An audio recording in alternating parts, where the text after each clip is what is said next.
Amazon great Indian festival Samsung Galaxy M36 5G mobile தற்போது விற்பனையாகிக் கொண்டிருக்கிறது. வாங்கி பயன்பெறுங்கள். நான் மதுரை மாவட்டம் ஊஞ்சலூர் கிராமத்தை சேர்ந்தவன். பெயர் கதிரவன். வயது 34. எனக்கு திருமணமாகி 2 குழந்தைகள் உள்ளனர். நான் ஊஞ்சலூரில் உள்ள மாரியம்மன் கோயிலில் பூசாரியாக உள்ளேன். அங்கே எனக்கு கிடைத்த மெய் சிலிர்க்க வைக்கும் அனுபவத்தை உங்களோடு பகிர்ந்து கொள்கிறேன். எங்கள் ஊர் மாரியம்மன் கோயிலில் புனரமைக்கும் பணிகள் நடைபெற்று வந்தன. 3 ஆண்டுகளுக்கு ஒருமுறை அங்கே விழா எடுப்பது வழக்கம். ஆனால் ஒரு சில வருடங்களாக அந்த நடைமுறை சரிவர நடப்பதில்லை. ஊரில் பல துர்சம்பவங்கள் நடைபெற்று வருவதால் பழைய கோவிலை புனரமைத்து விழா எடுப்பது என ஊர் மக்கள் ஒன்று கூடி முடிவெடுத்தனர். அதன்படி ஊர் மக்களிடம் வசூல் செய்து புனரமைக்கும் பணிகள் நிறைவடைந்து விழா எடுக்க தேதி குறிப்பிடப்பட்டது. சித்திரை மாதம் 7ஆம் தேதி விழா எடுப்பது என கமிட்டியார் முடிவு செய்தனர். நான் அந்த கோவிலின் பூசாரியாக இருப்பதால் பல்வேறு வேலைகளை நான் இருந்து செய்ய வேண்டிய சூழல் இருந்தது. நானும் பணிகளை சரியாக செய்து வந்தேன். 7 ஆண்டுகளுக்குப் பிறகு ஊஞ்சலூர் கிராமத்தில் மாரியம்மன் கோவில் விழா நடைபெற இருப்பதால் உற்றார் உறவினர்கள், விழா கமிட்டியார், கலைக்குழுவினர், அலங்கார குழுவினர், இசைக்குழுவினர், நாடக குழுவினர் என ஊஞ்சலூர் கிராமம் விழாக்கோலம் பூண்டது. வெளியூரில் உள்ள உறவினர்கள், மாணவர்கள், பணி செய்வோர் என அனைவரும் ஊஞ்சலூரை நோக்கி வரத் தொடங்கினர். நடைபெறும் நிகழ்ச்சிகளை வேடிக்கை பார்க்க வெளியூரிலிருந்து டிராக்டர், மாட்டு வண்டி ஓட்டிக்கொண்டு பெரும் கூட்டம் வரத் தொடங்கியது. இசை முழக்கங்கள், வான வேடிக்கை, தோரணங்கள் என வண்ணமிகு காட்சிகள் ஊரை அலங்கரித்தது. எனக்கு ஒரு மனைவியும் 2 வயதில் ஒரு பெண் குழந்தையும் உள்ளார்கள். அவ்வப்போது எனது ஆசைக்கு ஈடு கொடுத்தாலும் குழந்தை பராமரிப்பதிலே மனைவியின் முழு கவனம் செலுத்தினாள். விழா நடைபெறத் துவங்கியவுடன் நான் வீட்டுக்கு செல்வதே இல்லை. இரவு பகலாக கோவில் பணிகளை கவனித்து வந்தேன். அவ்வப்போது மனைவி கோவில் தரிசனத்திற்கு தேவையான பொருட்களை கொண்டு வருவதோடு எனது 2 வயது பெண் குழந்தையையும் அழைத்து வருவார். 3 நேரமும் கோயிலிலேயே உணவு தயாரித்து அனைவருக்கும் அன்னதானம் வழங்கியிருந்தனர். 3 நாள் நடைபெறும் நிகழ்ச்சியில் முதல் நாள் மஞ்சளில் அம்மனை செய்து இரவு கோவிலுக்கு எடுத்து வருவார்கள். அப்போது நடனங்களும் இசைகளும் வானவேடிக்கையும் மிகச் சிறப்பாக இருக்கும். அம்மனை அழைத்து வரும்போது ஊர் மக்கள் அனைவரும் முளைப்பாரி மற்றும் பால்குடம் எடுத்து வருவார்கள். அப்போதுதான் நான் எதிர்பார்க்காத ஒரு நிகழ்வும் எனக்கு அந்த அம்மன் அருளால் நடந்தேறியது. ஊருக்கு வெளிப்புறத்தில் மஞ்சளில் அம்மனை செய்து அதிகாலை 3 மணியளவில் கோவிலுக்கு ஊர்வலமாக எடுத்து வந்தனர். கோயிலில் ஒரு பகுதியில் முளைப்பறி வைப்பதற்கு இடங்களை ஏற்பாடு செய்து வைத்திருந்தேன். ஊர் மக்கள் அனைவரும் அந்த இடத்தில் தங்கள் வீட்டிலிருந்து கொண்டு வந்த முளைப்பறியை வரிசையாக அடுக்கி வைத்தனர். அதன் பிறகு சிறிது நேரத்தில் பால்குடம் எடுத்து வந்து ஊர் மக்கள் சார்பாக 101 பொங்கல் பானையில் பொங்கல் வைக்கப்பட்டது. அப்போது கிடாரிட்டும் நிகழ்ச்சியும் நடைபெற்றது. அதன் பிறகு நேர்த்தி கடன்களை நிறைவேற்ற தீமிதி நிகழ்வும், அதைத் தொடர்ந்து கலை நிகழ்ச்சியும் அன்னதானமும் நடைபெற்றது. இரவு முழுவதும் நகைச்சுவை நையாண்டி நாடகம் நடைபெற துவங்கியது. கோவிலில் காய் நறுக்குவது, பூக்களை அலங்கரிப்பது, சுத்தம் செய்வது, மாலை தொடுப்பது என ஊர் பெண்கள் ஒன்று கூடி பல்வேறு வேலைகளை செய்து வந்தனர். அப்போது நாளை நடைபெறும் நிகழ்ச்சிக்கு 1000 திருவிளக்கு தயார் செய்ய வேண்டிய வேலை எனக்கு இருந்தது. உதவிக்காக நாடகத்தை வேடிக்கை பார்த்திருந்த பெண்களை அழைத்திருந்தேன். அப்போது பச்சை நிற தாவணியோடு சிவப்பு உதடுகளோடு 16 வயது கன்னிப்பெண் ஒருத்தி வந்தாள். அவள் சிரிப்பிள்ளை என்பதால் ஏற்கனவே அடுக்கி வைக்கப்பட்டிருந்த விளக்குகளை எடுத்துக் கொடுக்க சொன்னேன். மற்ற பெண்கள் இந்த விளக்கை எடுத்து துடைத்து நாளை நிகழ்ச்சிக்கு தேவையானபடி ஏற்பாடு செய்திருந்தனர். விளக்கு குறைவாக இருந்ததால் கோவில் கருவறை அருகே உள்ள அறையில் விளக்கு எடுத்துச் சென்றேன். அப்போது அந்த பெண்ணும் என்னுடனே விளக்கை சுமந்து செல்ல வந்தாள். கோயில் மிக பெரியதாகவும் நீளமாகவும் இருந்ததால் மற்ற பெண்கள் அனைவரும் வெளிமண்டபத்தில் இருந்தனர். நானும் அந்த பச்சை கிளி மட்டுமே உள்ளே சென்றோம். கருவறையில் பெரிய அளவு மின்விளக்கு ஏதுமில்லாமல் இருண்டடைந்த நிலையில் இருந்தது. அதற்கு அருகாமையிலிருந்த அறையும் அதே போலத்தான் இருந்தது. அனைத்து பொட்டணங்களையும் எடுத்தும் விளக்கு கிடைக்கவில்லை.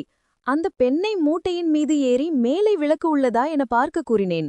அவள் மேலே ஏறும்போதுதான் தெரிந்தது அதை சிறு பிள்ளை இல்லை என. அவரது பெருத்த பால் குடத்தை பார்த்து முடிவு செய்தேன். அவளை என் கைகளால் பிடித்து அல்லது புட்டத்தை மேல் உயர்த்தி பார்க்குமாறு கூறினேன். அப்போதே கருவறையை யாரோ மூடுவது போன்ற சத்தம் கேட்டது. இளம் சிட்டு கன்னிப்பெண்ணை புட்டத்தை பிடித்து தூக்கிக் கொண்டிருப்பதால் என்னால் உடனடியாக சென்று பார்க்க இயலவில்லை. அங்கே தேடி பார்த்தோம், விளக்கு கிடைக்கவில்லை. உடனடியாக அவளை கீழே இறக்கிவிட்டு வந்து பார்க்கும்போது கருவறை கதவு பூட்டியிருந்தது. சரியாக மணி 12. வெளியில் நாடக நிகழ்ச்சி நடைபெற்று வருவதால் ஸ்பீக்கர் சத்தத்தில் நாங்கள் கதவை தட்டுவது யாருக்கும் கேட்கவில்லை. அதன் பிறகுதான் எனக்கு புரிந்தது, இனி காலையில் பூஜைக்குதான் நடையை திறப்பார்கள் என முடிவு செய்தேன். அவளும் அழத் தொடங்கினாள். அவளுக்கு தைரியம் கூறியதோடு, கோவிலில் முப்பெரும் விழா நடக்கும் சமயங்களில் கருவறையில் இரவு தங்குவது மிகப்பெரிய பாக்கியம், அது உனக்கு கிடைத்துள்ளது என ஆறுதல் கூறினேன். அந்த பெண்ணின் குடும்பத்தினர் நாடக நிகழ்ச்சி பார்த்து வருவதானும், கோவில் வேலைக்கு பெண்ணை அழைத்துச் சென்றிருப்பதால் ஏதோ ஒரு பணிகளை செய்துள்ளார் என நினைத்து நாடகங்களை பார்க்கத் தொடங்கினர். யாரும் அவளை தேடவில்லை. இருட்டான இடம் என்பதாலும் அம்மனுக்கு அருகில் ஒளிரும் ஒரு விளக்கில் அவனது முகமும் என் முகமும் லேசாக தெரியத் தொடங்கியது. சிறிது நேரம் அழுகையை நிறுத்திவிட்டால் மெல்ல பேசத் துவங்கினேன். அப்போதுதான் உனது பெயர் என்ன என கேட்டவுடன் அவள் வெட்கப்படத் துவங்கினாள். சூடான எனது கையை எடுத்து அவளது வயிறில் வைத்தேன். நெழியத் துவங்கினாள். இதுதான் சமயம் என மேல் நோக்கி இருக்கும் 2 மார்பையும் பிடித்து மெல்ல கசக்கத் தொடங்கினேன். அவள் எந்தவித எதிர்ப்பும் தெரிவிக்கவில்லை. எனது மனைவியை விட மிகவும் கச்சிதமாக இருந்தது அவள் மார்பு. எனது தம்பி விடைக்க ஆரம்பித்தான். பாம்பு படம் எடுப்பதை பார்த்திருக்கிறாயா என அவளிடம் கேட்டவுடன் அவள் இல்லை என கூறியவுடன் உடனே எனது ஜட்டியை கழட்டி பாம்பை காண்பித்தேன். பித்து பிடித்தவள் போல பார்த்து நின்றாள். நான் மெல்ல அவளை அணைத்து படுக்க வைத்துக் கொண்டேன். அவள் படுத்தவுடன் பாவாடையை அவுக்கத் தொடங்கினேன். தாவணி இல்லாமல் பிளவுஸ் மட்டும் போட்டுக்கொண்டு மல்லாக்கு படுத்திருந்தாள். பாவாடை கழட்டியவுடன் ஜட்டியையும் கழட்டினேன். 2 தொடைகளுக்கு நடுவில் கோடு மட்டும் தெரிந்தது. அந்த கோடை விளக்கும்போதுதான் அதிலுள்ள பருப்புள் உள்ள சிவப்பு நிறம் தெரிந்தது. அந்த பருவுச்சிட்டின் பச்சிளம் பருப்பை பார்த்தவுடன் கடைய வேண்டும் என்ற ஆசை தலையில் ஏறியது. தம்பியும் அதற்கு தயாரானான். நான் உடனே ஜாக்கெட்டை கழட்டி 2 கோபுரத்தையும் நிறுத்த வைத்தேன். அந்த பால் குடத்தை பார்த்தவுடன் அந்த கோபுரத்தில் பால் வருமா என கேட்டேன். அவள் சிரித்தபடி வராது என கூறினாள். நான் கோவிலில் வைத்துள்ள பால் குடத்தில் வேண்டுமானால் பால் வரும், இதில் வரவே வராது என கூறி சிரித்தாள். நான் உனது பால் குடத்தில் பாலை எடுத்து குடிக்கிறேன் என கூறி 2 கைகளால் மாறி மாறி பிசையத் தொடங்கி எனது வாயை அவளது முழைக்காம்பின் மீது வைத்துதான் குடிக்க ஆரம்பித்தேன். முதல் அனுபவம் என்பதால் அவள் நெளிய துவங்கினாள். நானும் அவளை பக்குவமாக படுக்க வைத்து பிசையத் தொடங்கினேன்.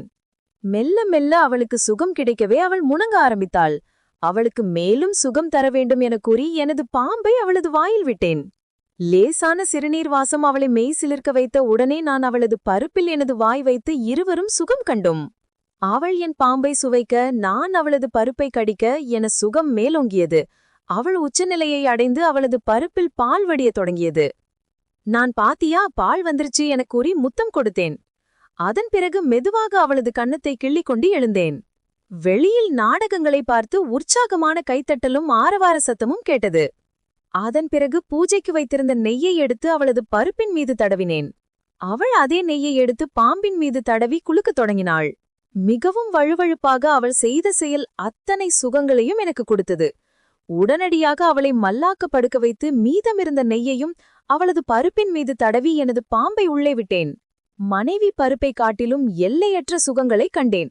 உனக்கு மிக அதிகமான சுகத்தை கொடுக்க வேண்டும் என வேக வேகமாக குத்தத் தொடங்கினேன். அவளும் எதிர்பாராத சுகத்தை அனுபவித்து கத்தத் தொடங்கினாள். வெளியில் நாடகம் நடைபெற்றுக் கொண்டிருப்பதால் இந்த சத்தம் யாருடைய செவிகளையும் அடையவில்லை. 1/2 மணி நேரம் பருப்பை கடைந்து எனது கஞ்சியை உள்ளே விட்டேன். அவள் பால் வந்துவிட்டது என கூறினாள்.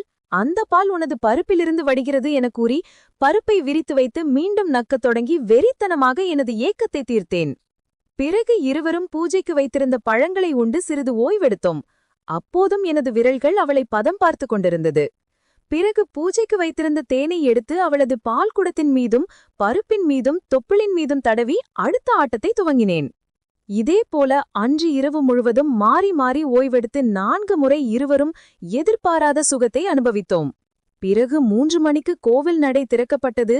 அப்போது இருவரும் உடைகளை மாற்றிக்கொண்டு தானிய மூட்டைக்கு அடியில் படுத்திருந்தோம். இருவரும் எழுந்து மெதுவாக வெளியே சென்று அவள் நாடகம் பார்க்கும் பார்வையாளரின் ஒருவராக அமர்ந்து கொண்டாள். என்னை தலைமை பூசாரி பார்த்து எங்கே சென்றாய் என கேட்டார். நான் சமையல் செய்யும் இடத்தில் இருந்ததாக கூலி மழுப்பினேன். அதன் பிறகு வழக்கம் போல காலை நேர பூஜை பணிகள் நடைபெற துவங்கியது. திருவிளக்கு பூஜை அனைத்தும் முடிந்த பிறகு அம்மனை கோவில் தெப்பக்குளத்தில் கரைக்கும் நிகழ்வு நடைபெற்றது. அப்போது அந்த பச்சை கிளி கோவில் ஊர்வலத்தில் பால்குடம் எடுத்துக்கொண்டு எனது அருகிலேயே நடந்து வந்தாள். நான் மெதுவாக, இப்போது பால் வருமா என கேட்டேன். அவள் சிரித்தபடி வரும் வரும் என கூறிக்கொண்டு என் மீது உரசியபடி சென்றாள். 16 வயது கன்னிப்பெண் கோவிலில் வைத்து அவளை போட்ட நினைவும் சுகமும் இன்றளவும் நெஞ்சில் உள்ளது. மீண்டும் அதுபோலவே 16 வயது பெண்கள் கிடைப்பார்களா என காத்துக் கொண்டிருக்கிறேன். மேலும் இதுபோன்ற கதைகளை கேட்க தொடர்ந்து இணைந்திருங்கள்.